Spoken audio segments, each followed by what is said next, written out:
Bom dia, nono ano, tudo bem? Como é que vocês estão? Tô legal, né? Saudade de vocês.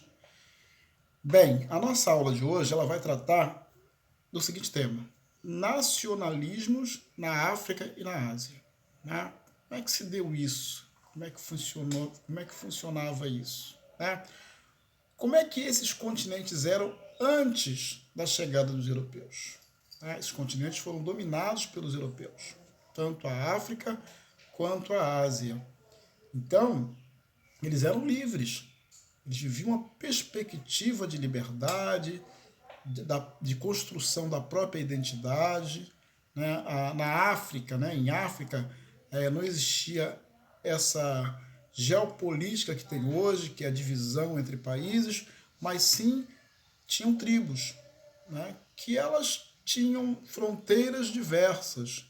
Né? As fronteiras não eram montadas de acordo com o que se faz agora geograficamente. Né? Algumas fronteiras são colocadas, são feitas através dos rios, né? É, e esses rios é que delimitam, né, o território de cada país. Ou então pela torre de transmissão, né? Que no Brasil é muito usado isso também. A torre de transmissão ela delimita os países, as cidades, né? Cidade de São João e cidade de Duque de Caxias, elas são divididas pela Torre da Light. Então, a partir da torre, né, você consegue saber em que município você está, de qual lado você está. Ou então, a partir de rios. Né? Você atravessou o rio Pavuna, você está no rio, no centro da cidade, você está na capital. Né? Pavuna é um bairro da capital. Você atravessou o rio, você está em São João de Meriti. Então, assim, a questão desses territórios eram diferentes. Eles tinham uma outra configuração, tanto a África quanto a Ásia. Aí, claro, chegou um homem branco lá, europeu, determinando como é que seria. E por muitos e muitos anos, eles viveram sob o domínio dos europeus, tanto a África quanto a Ásia. Né? Se a gente colocar, por exemplo, a África, você vai ter lá ingleses, alemães, portugueses, né?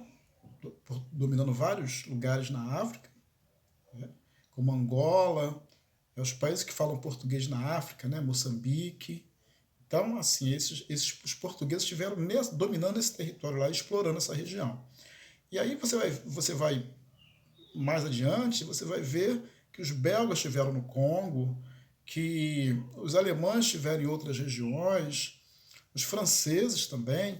Então, assim, quanto eles puderam explorar e dominar aquela região, eles fizeram. E também fizeram no continente asiático.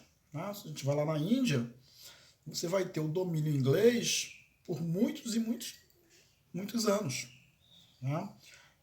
A própria China também, né? Você vai ter uma tentativa de influência europeia, tanto na China, né, como em outros países da Ásia. Então, assim, chegou um momento que eles começaram a pensar na sua nacionalidade, na sua origem. Né? Então, eles começaram a lutar pela liberdade, pela independência desses lugares. E aí a gente vai ver, falando de Ásia, a gente vai ver as Filipinas, de 45, né, vai se efetivar em 1946, com a proclamação da República Manuel Roxas. Na Indonésia, a guerra contra a colonização holandesa começa em 45, se estende até 1950 pelo líder nacionalista Sukarno. Né? E aí você vai ver, em 47 as tropas soviéticas saem do Irã, onde estavam desde 1941. Né? E também a independência da Índia e do Paquistão. Tá? A gente não pode deixar de falar também, em relação à Índia, de Gandhi, né? Mahatma Gandhi, que foi um grande libertador, era um advogado, estudou na Inglaterra, e aí ele fez um projeto, né, junto com os indianos, que ele começou a trabalhar a independência da Índia. Ok? E isso não foi conquistado em alguns lugares, né? No caso da Índia foi pacificamente, né? Gandhi fez uma revolução pacífica. Em outros lugares foram guerras, né? Guerra do Vietnã, guerra da Indochina. E aí a gente vai ver também em África, né? Em África, No final da Segunda Guerra, a França prometeu revisar o estatuto que limita o acesso dos nativos à cidadania e dar certo grau de autonomia a seus territórios do ultramar. A Grã-Bretanha prevê para o futuro remoto a representação majoritária dos colonizados no governo de suas próprias nações, certo?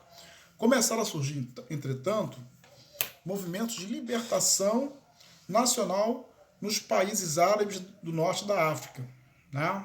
Então eles começaram a criar frentes de libertação.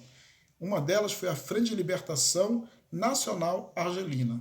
Os nacionalistas e pan-arabistas egípcios e sírios começaram essa luta. Na África Negra, a consciência da necessidade de autodeterminação provém da ocidentalização das elites intelectuais e das transformações sociais decorrentes da exploração econômica europeia. Né? Então as pessoas vão tendo consciência, né, de uma autodeterminação, de uma ideia de pertencimento, né, ao local, né, e criar essa ideia de nacionalismo.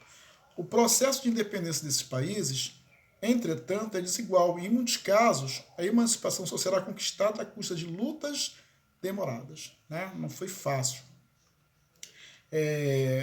Na França, a guerra divide a opinião pública. A passividade da Quarta República, incapaz de reprimir a rebelião e de impor reformas decisivas, suspeita que há negociações secretas entre Paris e a Frente de Libertação Nacional. Geraram crises, né, porque as pessoas estavam desconfiadas que isso estava sendo negociado, que não tinha sido realmente uma liberdade, né, e resultou na volta do general de Gaulle ao poder em 58. Né. Em setembro de 58, no Cairo, no Egito, constituiu-se a presidência de Ferhat Abbas, governo provisório da República Argelina. Mas só depois do referendo de 61, de Gaulle tem carta branca para negociar a paz. Né? Então, assim, esses acontecimentos foram minando essa total dependência dos países africanos em relação aos europeus. Muitos movimentos foram criados para libertar esses povos do domínio europeu. Né? E aí vamos pensar nas colônias britânicas. Gana é a primeira a se emancipar, em 1957. Né? Gana é o Reino do Ouro. A exceção do Quênia, onde há a rebelião Mau-Mau.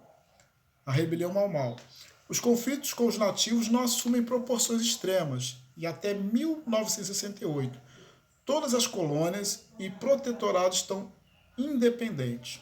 A Nigéria em 60, Serra Leoa e Tanganyika em 1961, Uganda em 1962, o Quênia em 1963, Zâmbia, Malawi, Zimbábue em 1964, Gâmbia em 1965, Botsuana e Lesoto em 1966, Suazilândia e Maurício em 1968. E em 1964, Zanzibar e une-se a Tanganyika, formando a Tanzânia. Então, assim, esses lugares que eram dominados, que não tinham ideia de nação, eles passam a lutar pelo nacionalismo.